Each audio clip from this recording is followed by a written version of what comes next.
Mukho umuntu wase South Africa ophila ekhanda ongaqhubeka votela iANC abantu ababili abangayivotela uSangene ekhanda noDlayo asihlale nje straight eqinisweni iyeke indaba kaMandela kenzanga lutho okumsangano nje lo obona ngoba ideputy yakhe kwakudeclare umsangano nje mhlawumbe asiyeke umsangano kwakumsangano lento kaMandela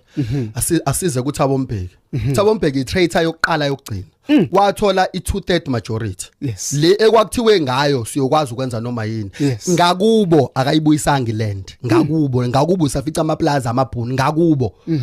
ngithi mina uma ngabe iANC iphuma iyayolwela umhlaba namhlanje umhlaba abuyile right wangena ke wathola i2/3 majority futhi masingakhuluma iqiniso yonke lento ayizama wafika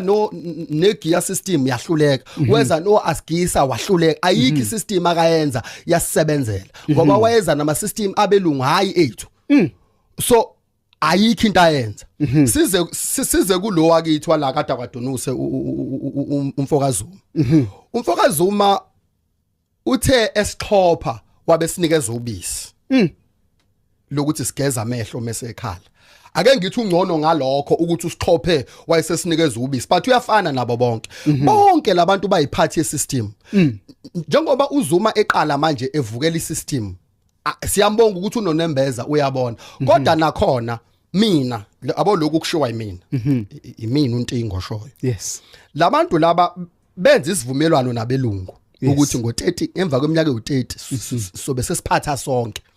so ngesikhathi bona bengena emandleni abenze sure ukuthi abantu bonke bayabemukela abelungu now kwaze kwafika u30 years kusekhona abantu aba-anti white abangabafuna belungu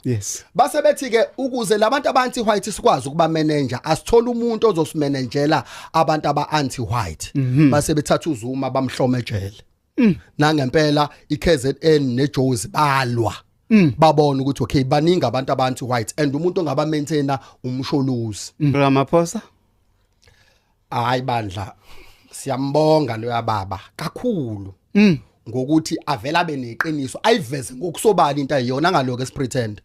for the fact ukuthi iANC ihlangane neDA kuyakutshela ukuthi uRamaphosa usebenzela belungu straight into our faces akasifihleli bona ukuthi ayikho issue enganyaziswa uwe uRamaphosa isukumele ake ngikwenzela into esimple kade nibanga umsindo la nilwa la eThekwini le nto uyayibona kwilokhuzana uthe sukuthi ake ngiba-approve lento abayisho ngeke ngiyenze wavela ulanda